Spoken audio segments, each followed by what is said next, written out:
Millions of despairing men, women, and little children, victims of a system that makes men torture and imprison innocent people. You cannot shake hands with a clenched fist. Produced by a nuclear exchange would be carried by wind and water and soil and seed to the far corners of the kingdom of God, the kingdom of heaven. It's one small step for man, one giant leap for mankind.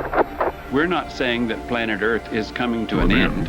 We're saying that planet Earth is about to be refurbished, spaded under, and have another chance to serve as a garden for another civilization. Most of the people in here are just your reflections. They're your mistakes. 1776 will commence again if you try to take our firearms. 1 million of the planet's 8 million species are threatened. You are what you repeatedly do. Therefore, excellence ought to be a habit, not an act. Your lives and the credibility of the United Nations is at stake. Epstein didn't kill himself. The reason this is such an interesting time is not only because we're on the threshold of the end of this civilization. They're trying to take you out with bullshit. The experience of the past 2 years has proven beyond doubt that no nation can appease the Nazis. To those who can hear me, I say, do not despair.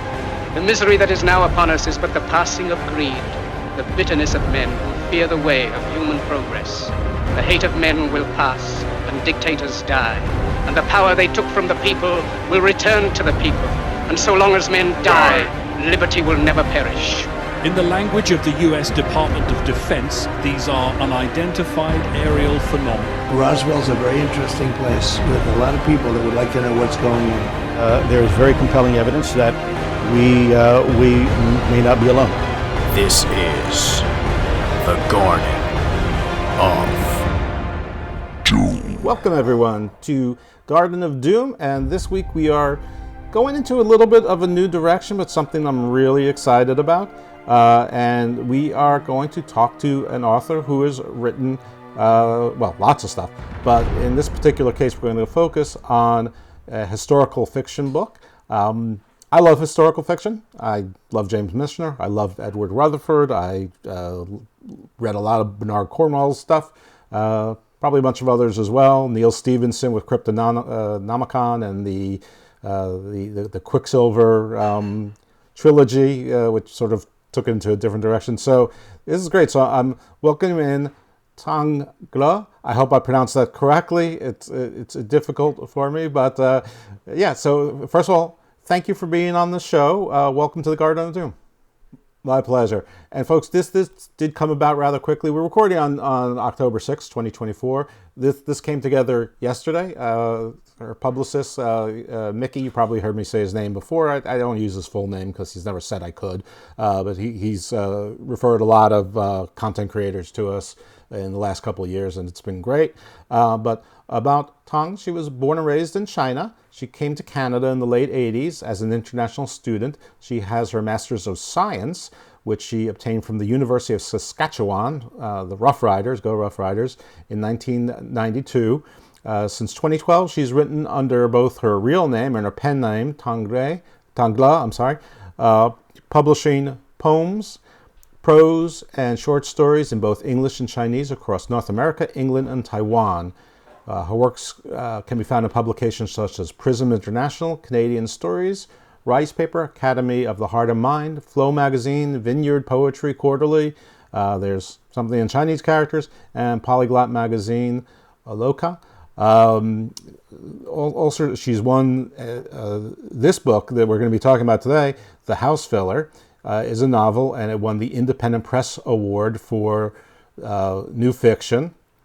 And it is about a family's struggles during the Japanese invasion of China, the occupation leading into the Maoist Revolution, and a family sort of torn asunder.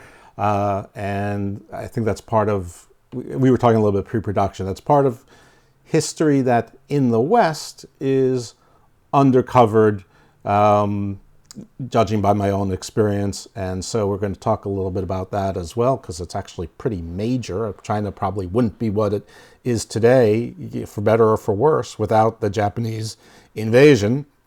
And I don't know that we in the West or at least the United States, have really know the significance of that. In any event, I've talked a lot, so thank you for being on the show again. And why don't you just tell us a little bit about yourself, beyond what I just read from the press release. Yeah, for sure. But before that, I just want to add the newest development of my about the book. This book is among the finalists for 2024 Canadian Book Club Awards. Oh, congrats! And thank you. And the final winners will be announced in January of 2025. Great. So I'm still waiting. Yeah, fingers crossed. Thank you. As you just read out of my bio, I was born and raised in China and came to Canada in the late 80s. So I think I'm fortunate enough to have both experience. So my experience and my parents and my grandparents, basically 3 generations of experience living in China, and as well as the experience living in Canada. Also, I think my writing is nurtured by 2 cultures.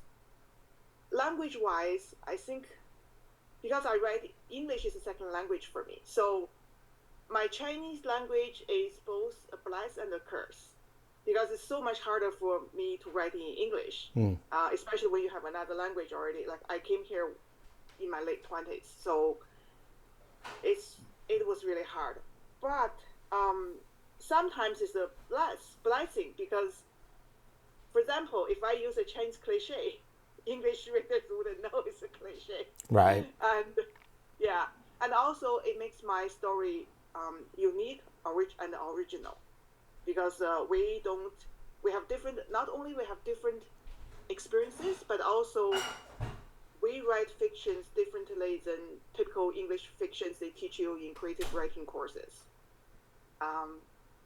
So I that's pretty much what I want to say. What's the main difference? Is it that it's more prose? Is it more epical? Am I on the wrong track entirely? You mean language-wise or writing-wise? Writing-wise. Okay. English fiction, they teach you basically 3 acts development, right? You have inciting incident, then there's a upward struggle, then there's climax, then there's a post-climax. And also, you need to have every book has a protagonist, but the protagonist need to have a goal. And then the story goes as this person try to overcome difficulties and to reach her goal. It's very structured, and lots of, like, some books and courses, they even try to make it as a science. At the 25% of the book, this is what you need to write. The middle is what you need to do, and the last 25%, this is what you need to do. In China, we at least we didn't have that. Recent years, there's creative writing courses they learned from Western country, but for a long time, there's no writing courses. There's no structure. Basically, I think the successful writers, they just intuitively they know how to write, or they learn from other writers. They learn from great books. So when I first started to learn how to write in English, creatively, I started in 2006. And I totally bought in the courses, the way you're supposed to write a fiction. But gradually, because as my reading expanded, like I read so many books, and I noticed that outside of English world, writers write differently. Then I have attended so many courses, and only one teacher, she acknowledged that Aboriginal people write differently than us. When she say us, she means English, right? Writing world. So I'm thinking, gee, this is the only teacher I have known recognize the differences. I feel like creative writing, the first word is creative. So you need to be creative, and now we talk about lots about diversification, diverse, right? In terms of author's background, BIPOC and all that. But I think in terms of writing style, it also need to be diverse. It shouldn't just be like one way or one style. This is the right way. Right. And it's a danger that you run into a formula writing.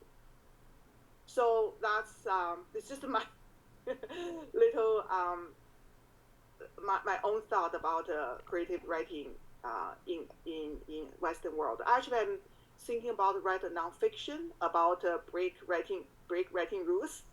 Yeah, why not? And yeah. Absolutely. No, yeah, that I think that you should. And with a little bit of comparison, and maybe you'll help other writers make that transition in both directions. Yeah, of course, yeah. Yeah, because that could be fun. I'm thinking, and yeah, I mean, I know that, every book is, they say 3 acts. I'm not smart enough to really know what the 3 acts are in books and movies and whatever. I just sort of, ingest them and take them in. I'm not really sure that they all exactly fit in that format, especially as people get more creative. Obviously Bram Stoker's Dracula at least presented it in a very different way through the letters back and forth, and exactly, yeah. A lot of the writing in the 1800s was very different than the writing is now. I'm not sure if we could call things like War and Peace and Anna Karenina, 3 acts when they were, 1,000 pages long, but, and also the one protagonist, it's almost trope now that you generally have 5 or 6 protagonists, and sometimes they meet somewhere along the way, and and now one of the new things is that they never actually meet. They're just working towards the same goal unbeknownst to each other. Anyway, that's just my observations as a casual reader who used to be a copious reader. In any event, let's talk a little bit about, I don't know if you want to start with the book itself or the history itself. I think because of, again, my perception, which I'm a straw man for the audience, so I think I'm right, that this part of history is sort of unknown to most of us in the Western world, at least, in any sort of detail. Maybe the history would help us to understand the story a little bit better. Yeah, for sure. I can talk with from culture aspect and also from history itself. So culture-wise, Golden Phoenix, the protagonist, was born in a time that the value of a woman is not measured by her looks, but by the size of her feet. So the smaller the feet, the more desirable she would be. That's why the parents would bend their daughter's feet at age about 4 and 5. But Golden Phoenix, because her mother died giving birth to her, so her father missed her ideal foot bending age until she was 6. Therefore, she didn't achieve the ideal size of golden water lily size, which is 4 Chinese twin, which is about 3 Chinese twin, which is about 4 inches long. Wow. So small foot. That's one disadvantage she started her life with. The second disadvantage was, as a girl, she was denied education. Even though her father hired private tutors for her brothers, but she was not allowed to enter the classroom. So she grew up illiterate. That's the second disadvantage. And then she was trained as a seamstress. And then she became a breadwinner for the family. Therefore, she was kept in family for too long and missed her ideal marriage age. Eventually, she married a widower. So back then, a woman marries a widower is called a house failure. That's how the book title came. So that's culture-wise. And historically, the Japanese occupied the northeast 3 provinces of China in 1931. By 1937, they started the large-scale invasion into the inner China. By 1938, they arrived at her hometown, which is Kaifeng. Kaifeng is in the middle of pretty much the center of China, and it has been capital city of China for many dynasties. So then her husband passed away. She had 5 children with no income and no way of making a living. Yes, she was illiterate and with bound feet. Then because of poverty, she was forced to give her teenager twins to the Red Army. And then during the chaos of the impending occupation of Kaifeng, her two girls went missing. Like one day they went to school and never came back. And at the last moment, because she and her elder son and another adopted son, they were at home waiting for girls to return. So they didn't escape the city until the bombs started to fall on top of them. So they escaped. Eventually made it to Luoyang, which is a city east of Kaifeng, and their government set up refugee camps. There, her eldest son joined the nationalist army. So this is interesting because her twins joined the communist army, and her eldest son joined the nationalist army. But at the time, there was a joint force to fight Japanese. Right. But later they divided again, right? They divided, then they combined force, then divided again. And when the refugee camp shut down, she and her adopted son had to return enemy occupied home. She had a stepson. When she was married, her stepson was already an adult. And this stepson and his wife never wanted her, because once she gave birth to boys, then they wouldn't be able to inherit all the estate that their father left. So they, at the beginning, they tried to harm the baby boy. When that didn't work, the feud started to develop between two families. So when Japanese came, the stepson became a traitor working for Japanese, and would lead the Japanese to search Golden Phoenix house, in the name of searching for her sons. Like, where are your sons, right? Because the Japanese and the Chinese armies are their enemies. But in fact, the stepson learned that there's treasure buried underneath her family complex. So actually, he wanted to look for the treasures. But basically, Golden Phoenix and her adopted son suffered horrible ordeals in the hands of traitors and the Japanese. Was there really treasure? What's that? Was there really treasure? Yeah. Oh, okay. Did Golden Phoenix know that there was treasure there? She and her twin sons, buried the treasure. Okay. Because the enemy was coming, right? They don't know where so they buried this treasure. Oh, okay. So it was like all of the wealth that they had accumulated. They buried just like Actually, they didn't accumulate that much wealth. The only valuable thing her husband left her is a family complex with 28 rooms. The treasure was left by another gentleman, Mr. Ouyang. He was from a very wealthy family, but he left his family almost to live as a monk. Mm-hmm. There's another backstories about that. Then he and the Golden Phoenix husband, they became good friends. Then Golden Phoenix family almost like adopted him. Mm-hmm. Eventually, he adopted one of the twins before they went to join the Red Army. So when Mr. Ouyang passed away, he left all his assets to this adopted son. Okay. Which actually left it to Golden Phoenix family. Okay. And then they buried it in the old-fashioned way of, we don't have a bank, so we'll make a bank. Yeah, put it in a jar and wrap up with like oily paper and sealed it. And there you go. That's the old medieval way of doing it. I mean, it works all worldwide. Okay, yeah. So stepson is a traitor he's trying to find Golden Phoenix and her family, but in that he has his own little side quest. He wants to loot the treasure as well.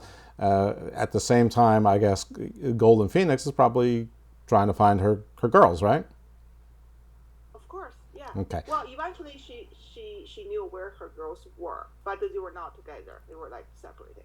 Right. Is their separation significant, or were they put in opposing factions of the Red Army, or nothing like that? The girls were too young to join any armies. They belonged to a performing arts group in school. So before Japanese arrived at Kaifeng, actually the Educational Bureau of Henan had a rescue plan for this group of kids, but they didn't have time to inform the family, and also they didn't want to, because if they did, family may not want their children to leave. So one day when they went to school, the teachers just brought these 40 kids with them, a group of teachers, and left the city. And eventually the two girls entered a middle school sponsored by the nationalist government, because at the time, there was a governing body of China. So they were in the mountains, hidden away from the Japanese. So they went through middle school and high school there.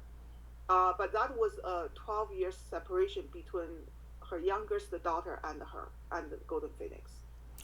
History is replete with smaller forces taking over much larger forces in larger countries. So, I mean, it shouldn't be that, unusual situation. I just thought because of the proximity to each other, they would have been familiar. How is it that the Japanese, much smaller island, I imagine that the technology was similar, how were they able to invade successfully China and expand upon that?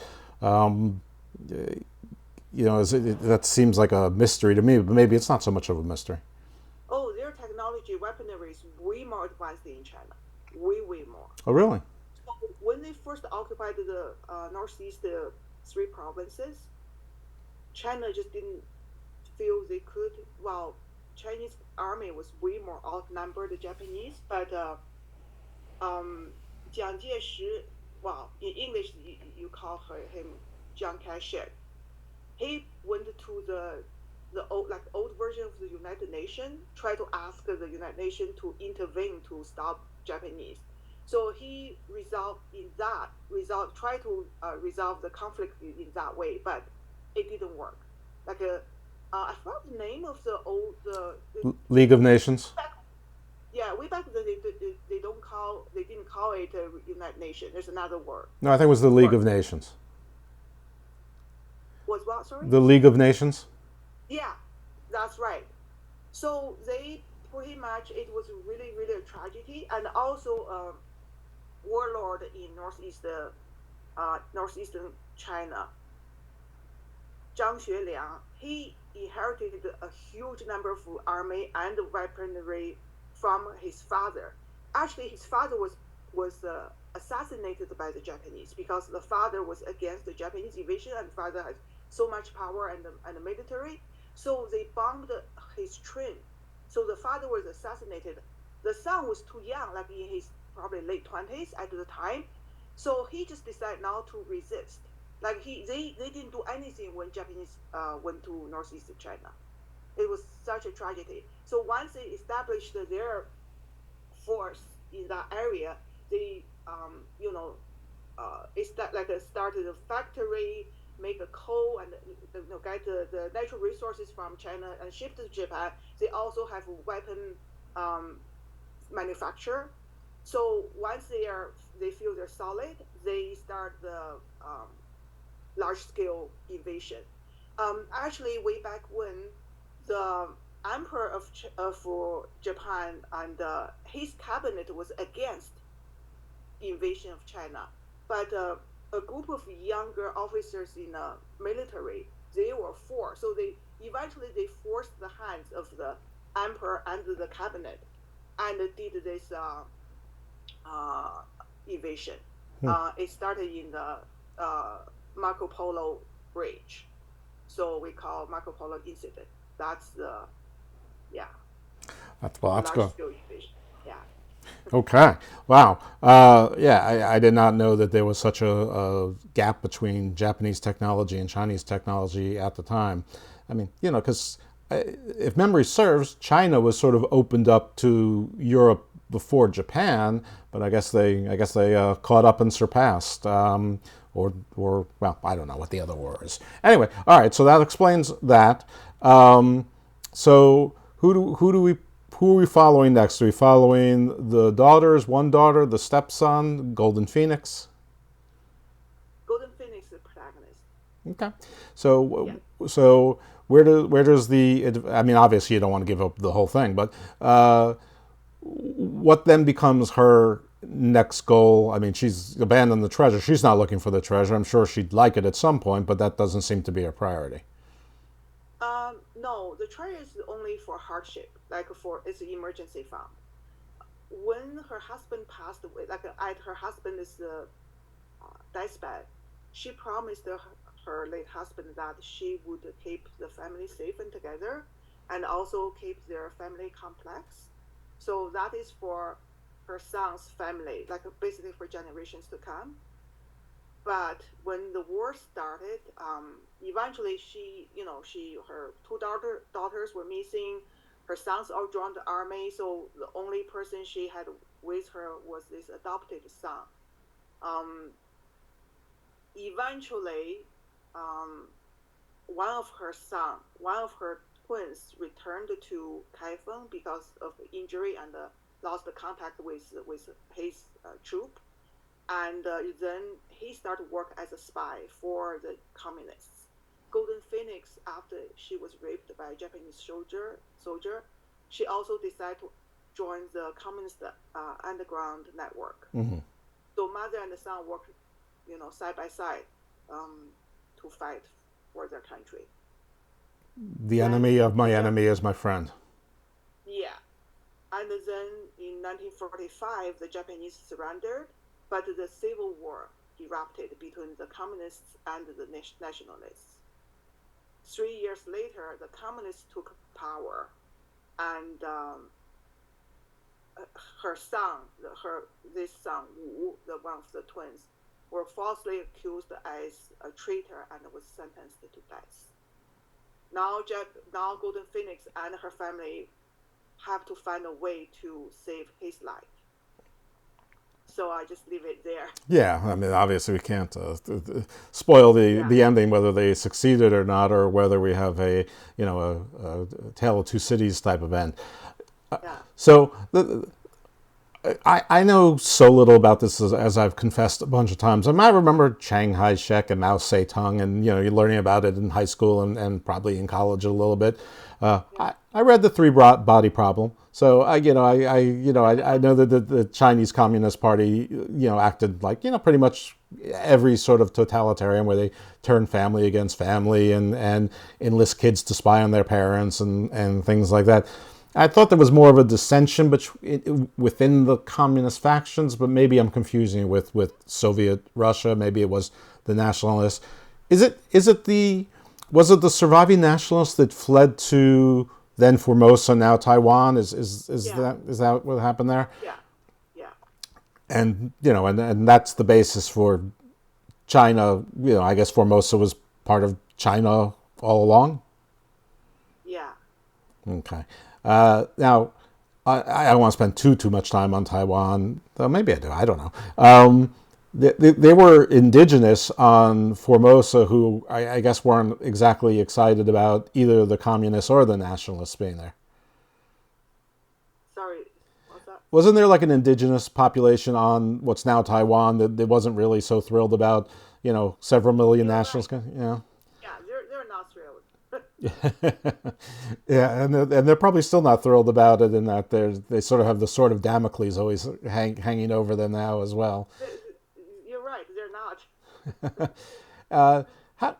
I know that you're one person and that you've been in Canada for a long time, but how serious do you think China is about retaking Taiwan, or is it really just about the chips, the microchip thing, or is it just to keep the West off balance, or is it a real thing? I think it's a real thing. I think they're pretty serious. It depends. As long as he is in power, I think he's very serious. But it doesn't mean all the military, high-rank officers, agree with him. So that's why it hasn't happened. If for some reason he stepped down or he's gone, then the threat is much less than now. But basically, what I have learned that the reason high-rank military officers, they disagree with him because they know how corrupted their military force is right now. So they may not be able to succeed. But he doesn't know because nobody would tell him. but he would find out the things like occasionally by chance, but he didn't know the full scale of the corruption happened in the military in China. For example, not long ago, he found out that the missiles they have in the certain military base, you're supposed to put fuel in the missile in order for it to launch. Sure. But they found out that the things in the liquid in the missiles, they're not fuel, they're water. Because the reason is that if you put fuel, you have to replace it every a year or so. That's become too expensive. If we have peace for 10 years, then you spend all this money for nothing. So the military officers decide to, the high-rank guys decide to put the water in it. That's how the whole bunch of high-rank officers were fired or put in jail when he found it out. So those high-rank guys, they know they're not capable of taking over Taiwan. That is so interesting, because we never hear that. I mean, and maybe it's just because of that China is still shrouded in a bit of mystery to us. They have super carriers. Their aircraft carriers are better than ours now. They have these great submarines. They have hypersonic missiles that we can't possibly shoot down. I guess maybe all the fuel is being used on the hypersonic missiles. Maybe there's only water in those too, and you can't get the hypersonic if you can't launch. Is it? I mean, you're not here as a military expert, but is it sort of like Russia, that everyone thought that they were this giant, great military force, and it just turns out they're still fighting World War I tactics of throwing bodies after bodies of poor schlubs in the front line and hoping that they can overwhelm you, like a World War Z version of a bunch of zombies, trying to breach the walls or whatever, or Lord of the Rings. Is China sort of like a paper tiger? I think there's similarity between China and the previous Soviet Union, but there's differences too, because China does have new technologies. That's the fact. The problem is not about how lower grade of the weaponry. It's about corruption. It's about people, right? They could have all this supersonic missile or something, but when people who operate is corrupted, then there's a big threat to the success of the war. Sure. So I think the similarities and there's also differences. So China become confident, especially very top, when nobody tell him the truth, and the very bottom, the people they don't know, they believe China is very strong. But I think the middle level, especially the people inside of the system, they know what's going on. The bureaucrats know, and the technocrats and the higher ranking officers in the military now. That's right. Interesting. That's an interesting perspective. I mean, it's like I said, you're not here as a military expert, but that is something that we never hear about here. I mean, because we're led to believe that China has basically limitless resources. What we're told is, but their economy is slowing down, and their middle class is going to want more freedoms, and that's going to be sort of the equalizer, is that they're going to have internal problems.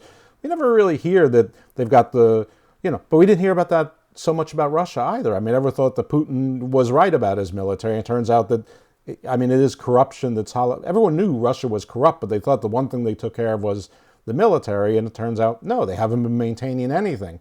And 60% of their stuff doesn't work. So it sounds like maybe China's got the same stuff, the same situation. Very likely, because all the media is controlled by Chinese government in China. So from official channel, you don't hear this. The not official channel, all these YouTubers and the social media guys, they broadcast in Chinese. So I think 95% of them broadcast in Chinese. So that's why the Western world doesn't hear it very often.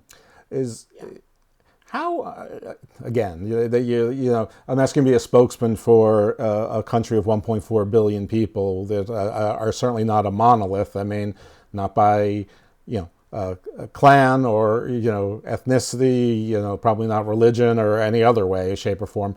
But what what is the attitude internally of the people? I mean, is there like a percentage that's really, really wealthy, really, really doing well, but just a large, is it like India where there's a much larger percentage that are impoverished? Do they have a large middle class, sort of like America, Canada, Australia?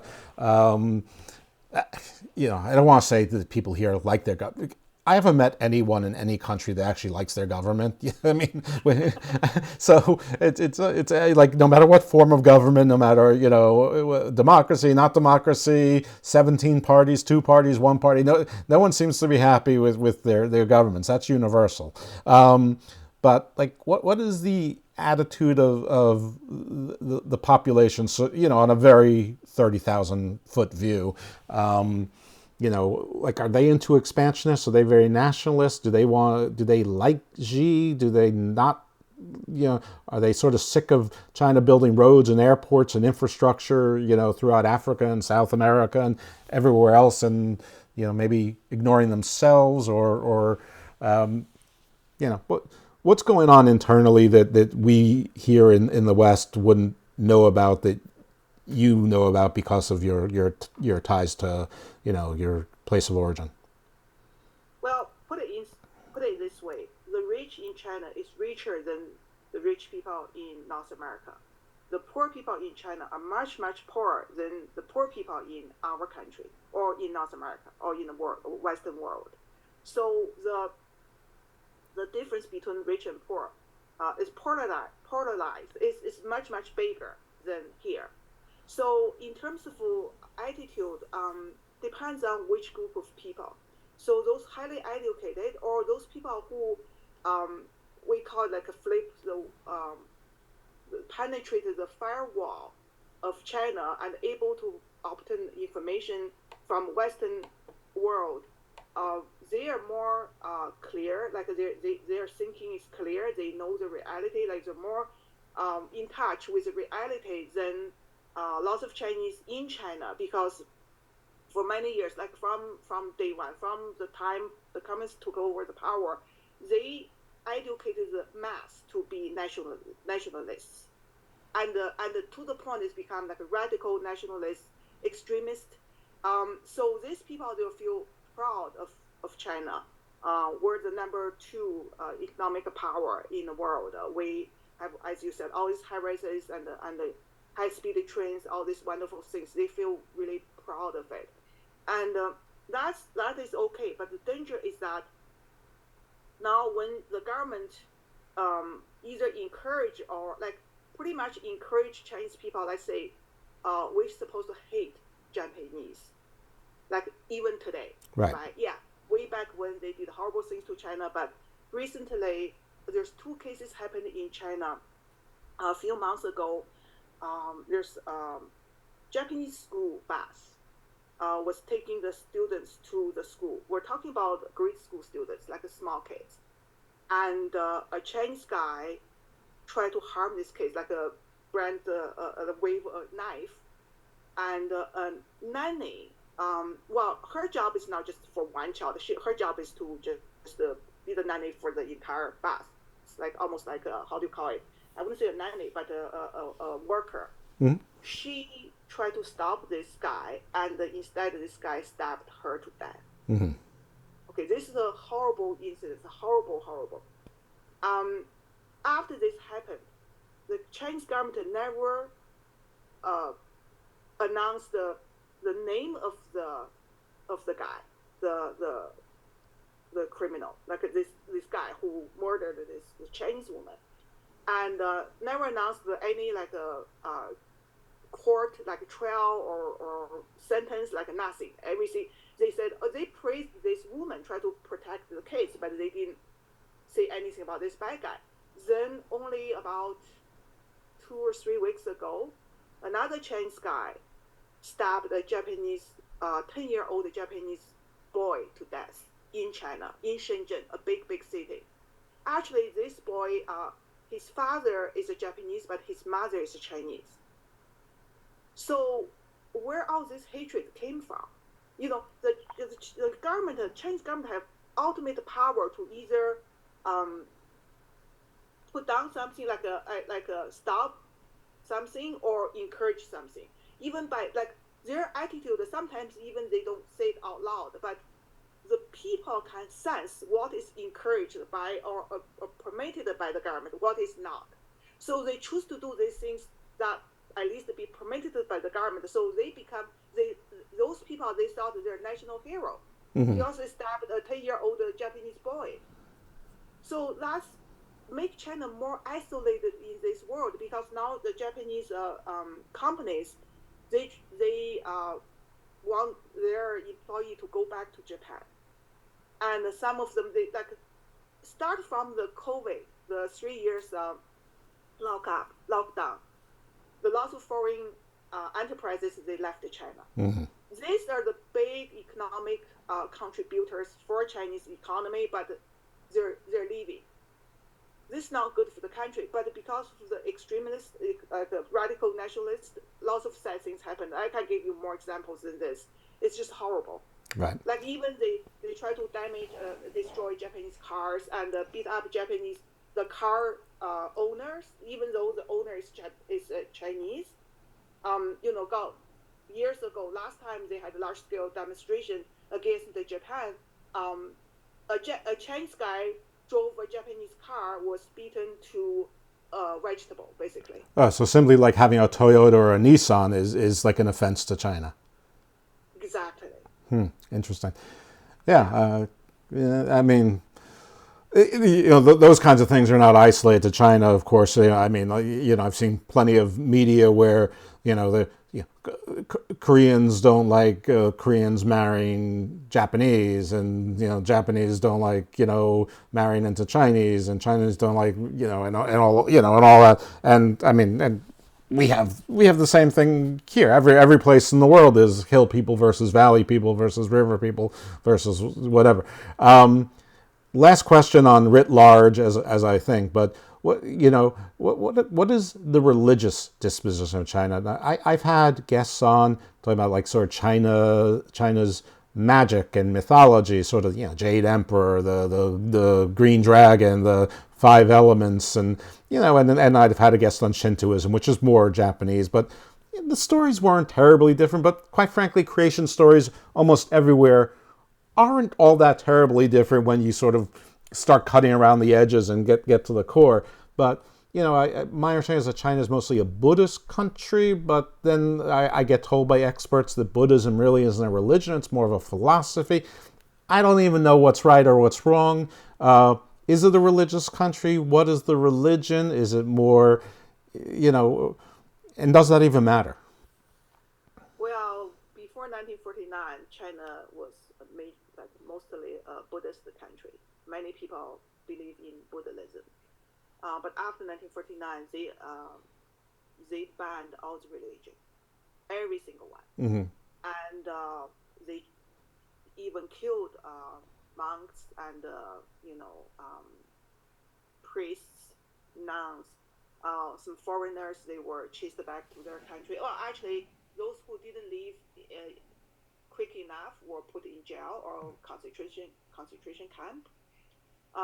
But after Chairman Mao passed away in 1976, China gradually opened its door to the world, and we have something called economic reform. Without this, I won't be able to come to Canada. I won't be here today sitting in front of you to chat with you, right? Right. So we benefited from that, basically from Deng Xiaoping's policy. That is economic reform and open the door to the world. But political reform was not, and it still is not allowed to even be discussed. So, but as China opened its door and have the economic reform, they relaxed the rules about religion. So you're allowed to believe in Buddhism or Taoist or Christian. You can be a Christian, but it's not totally open, or you're not totally free. For example, all the Christian churches, you have to register with government. You have to do things according to the government rule. If you don't, they can arrest you. and you also have to swear that you're loyal to the Communist Party and to Xi. So some of those Christian churches, they're called family Christian churches. They're like underground churches. They gather in some of this family secretly, but if they're found, you'll be in trouble. As of Buddhism, like there's lots of temples in China is wide open to the tourists. Now they become a money-making machine. Like you wouldn't believe how much money they got from donation. Like because Chinese, the Buddhism is different from. Well, I wouldn't say Buddhism. I think the believers in China, they believe if you give money to the temple, the God will grant you what you want, grant your wishes. So now, for the last 40 years, Chinese people are getting richer because of the economic development. So they have more money, so they give tons of money to the temples. And those monks, they're no longer real monks. They, as a monk, you're supposed not to get married, not to have women, not to have sex. And those monks, not only they have women, they have more than one woman, like a concubine, a whole bunch of, a helm for the high-rank monks, and they have kids. Like this is even open. It's like they don't even bother to hide it. Now lots of monks, they're like they go to the temple as a job. It's not their monks. The temple would have the job post, like opening.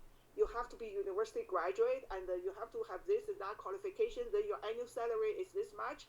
You go to monk in the morning. You put on your robe, monk's robe. You're a monk, and 8 hours later you can go home. So it's taken over that famous like dynasty civil service exam that everyone knew about back way back when. Yeah. The monks have become sheiks. Okay, all right. Listen, that tracks. Money corrupts everywhere. We know that. That's money, power, fame. It all goes together. Now, we talked about religion a little bit, and that begs the question. Islam and that and the Uiygars. So is that something that's known inside of China, or is it kept a secret and you only know about it outside of China? Is it as bad as we think? Is it worse than we think? Is it not as bad? I mean, what's happening with that? I think it's worse. Really? I think it's worse, yeah. In China, lots of people, they don't know. They don't know the fact because of the firewall of the government-controlled media, they don't know.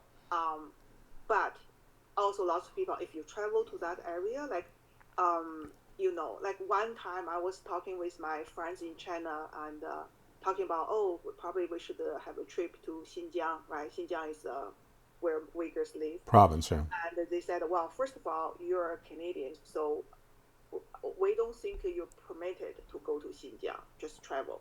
Second, they said, this is something interesting. They said, well, but Xinjiang is extremely safe because there's so many militaries and the police there. Like almost every 10 yards there's a police guard there, so you don't have to worry about safety, but you are not probably permitted. If you come, you bring us trouble.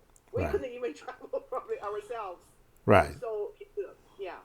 If you go, people think that you're going to look at something and you're going to your nose around. Yeah. Right, knows too much, get it out there and all that other stuff.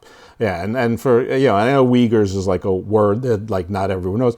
Uighurs is just one of the names of one of the tribes or groups or clans that have been in that region, forever. I mean, we sort of here in the West we sort of lump lots of groups of people together, called Mongols, Huns, Turks, Iranics. I mean, but the Uighurs are part of all of that. They're exactly. Tartars. I mean, it's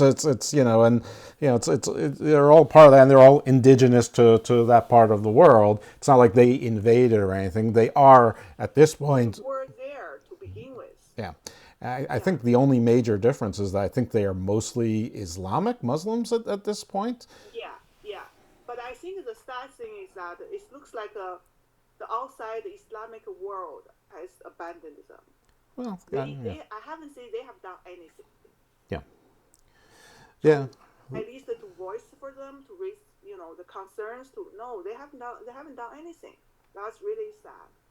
Yeah, well, and neither is the American street, so to speak. I mean, people got really upset, and they still are. And I don't want to debate this issue, but the Israel, Gaza, Israel, Lebanon thing, and then people in America up in arms about that, but. They really didn't care very much about the Syrian civil war. They didn't care very much about the ongoing Sudanese civil war. They don't care very much about the what's going on with the Uiygars. It's I guess you don't diminish somebody caring about a cause that they think is good just because they ignore others, but it is a level of sort of cherry picking. Your outrage. Exactly. Yeah. All right. We're going to get off asking you about these giant geopolitical issues and me a spokesperson for China and other things. Let's get back into your writing. So you've written lots of other stuff. So just take us through some of the other stuff and your inspiration. Like what led you to decide to be a writer, and how does that happen from the University of Saskatoon? I wanted to be a writer when I was in junior high. Mm-hmm. I think I was influenced by my father because he was really good at Chinese literature, especially the classic literature. And when I was 4 years old, the Cultural Revolution started in China. And as an intellectual, because my father was a university professor, they were targeted once again because somehow Chinese communists, they never like intellectuals because they read more books, they have their own independent Nobody likes intellectuals. They're called the elites everywhere. Yeah, so they were targeted again, and so my father was locked up along with all his colleagues. Like basically in the college, first of all they go after professors. At the time my father was an associate professor. After they locked up all the professors, then they start to go for the associate professors. Right. So then he's locked up. But when I was 7, he was released, and he was suspended from work. And also he had to join political meetings pretty much every night. However, at that time we had a power outage 2 or 3 times a week. So when that happened, meetings were canceled. So that was the time. My father, my mother, and I, we would draw our curtains, and my father would take out this book, a classic book. The title is called "The Strange Stories from a Chinese Studio," written by an author in Qing Dynasty. He would take out this book from its hidden place because the book is banned; you're not supposed to read it, and he would read the stories to my mother and I. Because the stories were written in ancient Chinese, he also had to translate it into modern Chinese. But those were one of the most memorable moments of my childhood. And I think I just love storytelling from that time. But as I grew up, eventually in my junior high, I decided I want to be a writer. When Chairman Mao passed away, Cultural Revolutions ended, and the nationwide university entrance exam reinstated. I passed the exam and went to university. However, my parents objected me to choose a major, for example, as a major for Chinese literature or journalism. They were afraid. Lots of Chinese parents were afraid for their children at the time because lots of writers and reporters, they were jailed because of something they wrote, like in China. So they forced me abandon that, and I chose to study banking and finance in China. Okay. So after I graduated, I went to teach in the same college my father was teaching, and but I was in the Department of Agricultural Economics. When I came to Canada, actually I went to study agricultural economics in a graduate school in the University of Saskatchewan because they had money. They had a research assistantship for me. So my degree has nothing to do with creative writing. Okay. It just came naturally to you, or something that was self-trained? But that's pretty cool. So listen, how was the adjustment to, I think it said Saskatoon earlier, to Saskatchewan. I know Saskatoon is a place in Saskatchewan, but not all of Saskatchewan is Saskatoon. I don't know where you came from in China, but Saskatchewan, north, cold, probably fairly homogeneous, not sparsely populated. I know China is a huge place, but I imagine a lot of places, especially where someone's a university professor, densely populated. Like, how much of an adjustment was this? Well, there's tons of culture shock, for sure. I remember I was renting this apartment with a Vietnamese girl. One morning, I opened the front door, and found a flyer was tucked underneath. And I picked up, it says, let's change the government. I was in shock. I'm thinking, gee, who did this? This person will be jailed. Yeah. Yeah, and also language is another thing, right? Because in China, we have to learn, we have to know English in order to pass the exam and come to here as a student. So I know basic English, but the English we learned was from textbook, very formal, right? So when I got here, I had no idea. For example, we learned dollars, but we don't know what is bucks, right? I know like a man, woman, or gentleman and ladies, but I did not know gal and a guy and a gal. Or dude. Yeah, so actually, there's some moments very funny. I remember one time I was in a class, and I think it's probably microeconomics or econometrics, and so after the professor finished the proof of a formula, and he said bingo. So here I was, raised my hand and asked the professor, "What do you mean by bingo?"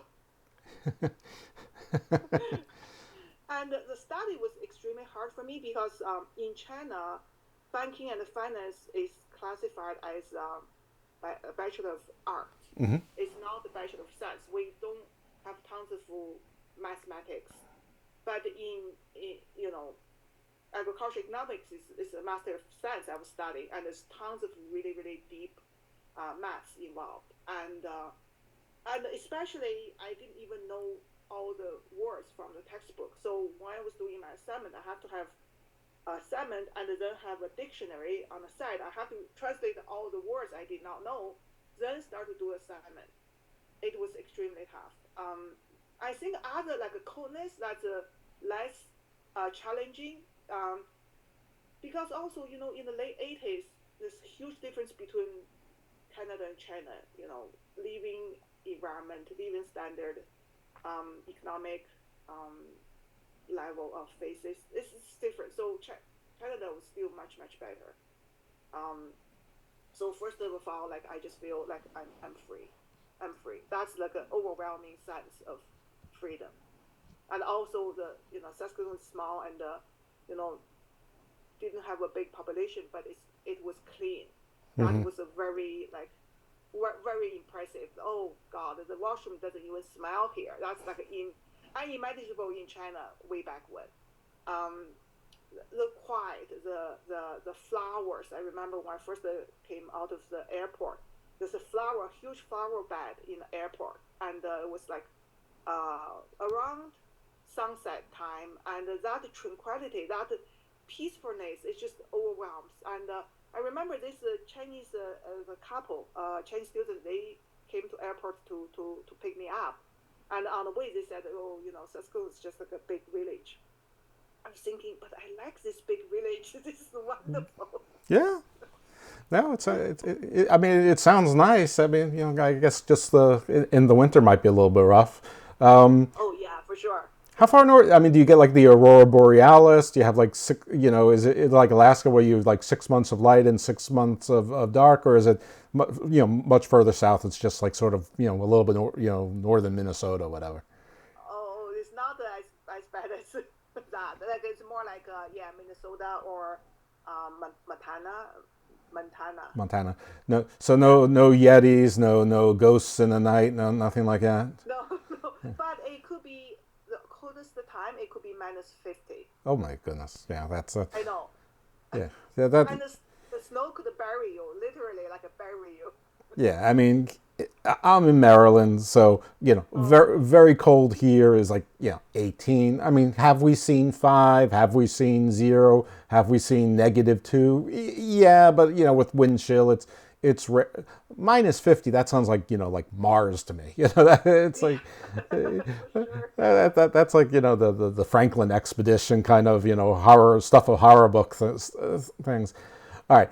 Well, what else do you want to talk about? Anything else you've written, like the other styles, the other titles, the names? I know you've written some things under your pen name, some things under your real name. I mean, I'll let you go back and forth as you like. I wrote a lot of poems, but most of them were written in Chinese. Okay. Because I found translate the poems is the most difficult thing. I think it's the hardest thing. You always lose the original beauty, regardless how you translate it. It's not a poem anymore when the words change. I mean, if you have a 1-syllable word that means something, but in English it's a 5-syllable word, that ruins the entire structure. Exactly. Yeah. I just want to talk a little bit about this book. The House Failure actually is based on my grandmother's story. Oh, okay. So it's a not autobiographical, but at least ancestrally. Yeah, it's I would say about 90% of what happened in the book actually happened. Oh, wow. I did not know that. Yeah. I was going to ask you if it was based on anyone, but I'm like, I don't know if I should ask that question. No, it was based on her story. Good. Well, that's excellent. And it's won the award. You're doing the publicity tour. It's up for another big award. It's a finalist. I imagine it's probably selling pretty well, or hopefully will be.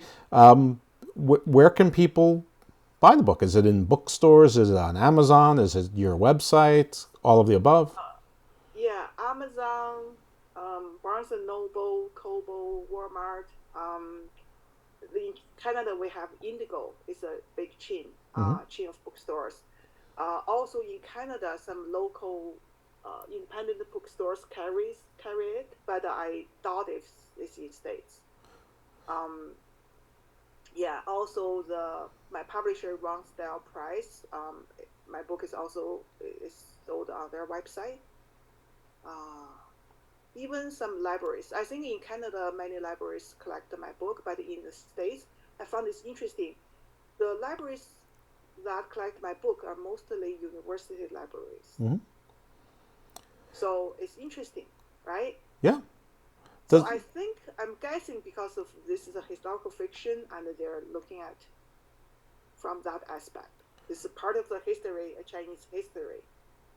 Yeah, so many university libraries collect my book in the States. I mean, this might be the simplest but the most important question. Can people in China purchase your book? No. No. Okay. They don't have access to Amazon. Mm-hmm. They also don't have access to like a Google or Gmail. It's sort of ironic they have access to Amazon since half the stuff is dropshipped from China. But they can't get it from Amazon. They have something like equivalent, like a Taobao, but they don't sell my books there. And most of the Chinese still they don't understand English, right? Mm-hmm. So that's another challenge. Have you considered translating into Chinese, not necessarily for it to get back to China, but for the Chinese speaking, reading audience in other places, and maybe it'll filter its way back there at some point? I am in the process of translating it. I would say it's more like a rewriting in Chinese, right? Because I'm the best person to do that. If you just translate directly, it's not as good as you. Right, same thing, yeah. Yeah, so I'm doing that, and I hope one day it will be published in Taiwan. There's a possibility to be published in China, but I don't think it will pass the censorship. I think unless if I make changes, I doubt they will be able to publish it in China. I'm sure that you're correct about that, at least for now. Very interesting. Are there any other of your works that you want to talk about? Or if not, like if people want to find and follow you other than just looking for The Room Filler and the way your authorship, your pen name is Tong, second name, which is not a last name. And, in China, it's the reverse. It's spelled L-E. So that's what you're looking. It's G-E, actually. I'm sorry, G-E. That's okay. In my head, I hear an L, and I've looked them 100 times, and it's G every time. G-E, sorry, people. G, Jeff, get it. Gee whiz. The title is The House Filler. The House Filler, correct. Yeah. All right, wonderful. Any place else anyone can find or follow you? Facebook, the artist formerly known as Twitter, anywhere else? My website is under construction right now, and it should be available in 2 weeks. And the address is tong-ge.com. Okay. Is there? Also, go ahead. Sorry. No, you go ahead. Also, I like to say to the audience, if you have read this book, I really appreciate if you can give me a review on Amazon or Goodreads, because that's a way for me to engage and to collect the feedback. Yeah, content creators really do rely on those reviews. Even in the little podcast world, I mean, 2 or 3 positive reviews, puts your algorithm, gets you suggested. So I guess good time to plug myself. So hey, subscribe, and refer Garden of Doom, and you can take the time to write a review. I think Apple and Spotify are the 2 places where they do primary reviews, but I'm pretty sure Amazon does too as well. We've been on Amazon on podcasts for about 3 or 4 weeks now. Someone else did it I was too lazy to fill out their 12-page application to get a podcast on Amazon. I'm just like, I'm all set. It's good. But someone did it for me. And not my usual producer, editor, who's my wife. She usually does a lot of stuff for me, but someone else took it upon themselves to do it, which was really cool. So thank you to them for doing that. All right, is there some sort of song that you feel associated with your story, your grandmother's story, just that can be the outro to the show?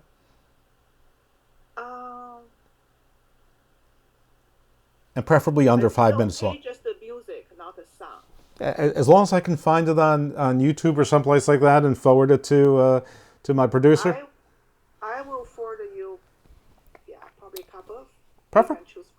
Great. Even better. Thank you very much. Yeah. So everyone, Thank you, thank you very much. Thanks for tuning in to Garden of Doom. Folks, if you like me going into sort of history and politics and geopolitics along with content creation this way, let me know. It is a little bit different for this show, but this show is always different. That's sort of the hallmark of this show, is that it sort of defies a description. Not like Seinfeld, it's a show about nothing. It's always a show about something, but it's sort of genre defined. So let me know if you like it, and I'll look into doing it more. I thank you so much for being the canary in the coal mine on the test here, and us putting this together short notice. I kept a couple weeks free just in case for... I had reasons why I kept them free, but turns out I didn't really need to keep them free. So anyway, good luck with the book. Hope you win that award. Keep in touch. I'm looking forward to getting those songs. And those of you out there, if you haven't subscribed, hopefully you will, because you get 3 shows. You get Garden of Doom, which, as we've sort of talked about what Garden of Doom is about. You get Garden Views, which is more legal, tech, business. This show could have been on Garden Views, quite frankly. Some realpolitik and things like that. And then you get... GOD Presents the Book of Black, which is a show that is co-hosted with PJ Black, professional wrestler, where we talk to people in and around wrestling about Garden of Doom stuff. And there might be some changes coming to that show for a bit, but there'll be a new episode. By the time this gets published, anyway, doesn't matter. You get 3 shows for the price of 0. So subscribe, and you'll see us next week. And I don't know what the outro is going to be, but whatever it is important to our guest today. So that's the next thing you're going to hear.